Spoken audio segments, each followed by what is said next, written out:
In May of 2017, the Canadian Human Rights Commission amended the Human Rights Act to incorporate gender identity and gender expression under the list of terms which are protected from discrimination.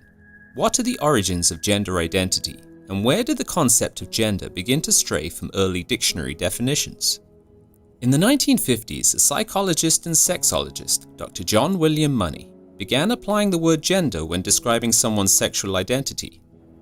His concept and use of the word was not widely adopted until much later, but Dr. Money is seen as a pioneer on the psychology of gender fluidity, identity, and expression.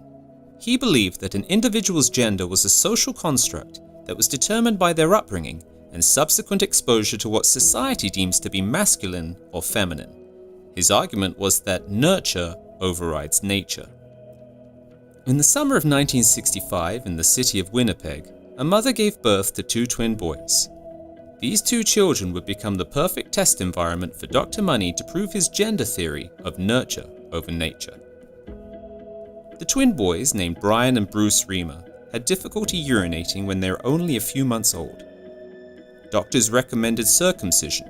However, the method of circumcision was not told to the boys' parents, who later found out that an electrical cauterizing machine had malfunctioned and burnt off Bruce's genitalia.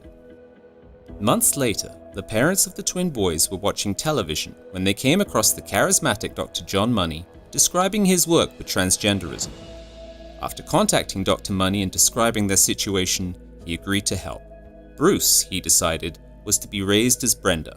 The case of the twin boys became an unethical and tragic experiment, as Dr. Money's research ultimately ruined the lives of the Reimer family and caused the premature death of both twins. A few months later, Brenda underwent surgery to remove the rest of his reproductive organs. Under the strict understanding that the parents must never inform Brenda of his true identity, the parents raised him as a girl. The twins were to meet annually with Dr. Money, where he would sit privately with them and examine how they were developing. The twins later described how Dr. Money would force them, at a young age, to undress and perform dominant and submissive positions in front of him, while he allegedly photographed them. The BBC produced Horizon documentary interviewed Janet Reimer, the mother of the twins. I could see that Brenda wasn't happy as a girl. She was very rebellious.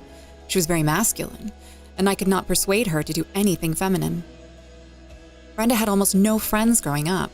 Everybody ridiculed her and called her cave woman. She was a very lonely girl. Dr. Money for years continued to write about his successful experiment on the Reimer twins, despite the fact that Brenda later transitioned back to being identified as a male. Brenda became known as David and eventually married.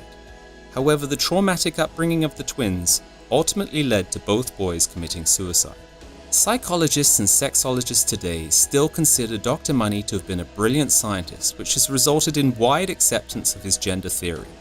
No longer determined by chromosomes and reproductive organs, the concepts of gender identity and gender expression have been adopted into Canadian law and school curriculums across the country.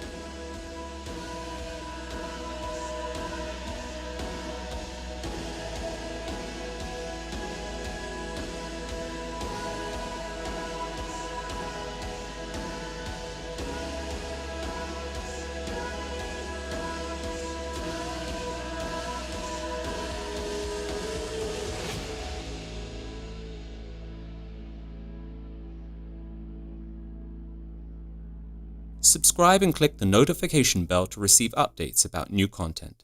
Visit tomorrowsworld.org for more articles, telecasts, and booklets. Have you heard about sologamy? This growing trend has stirred some controversy. Is the world going mad, or is this progress?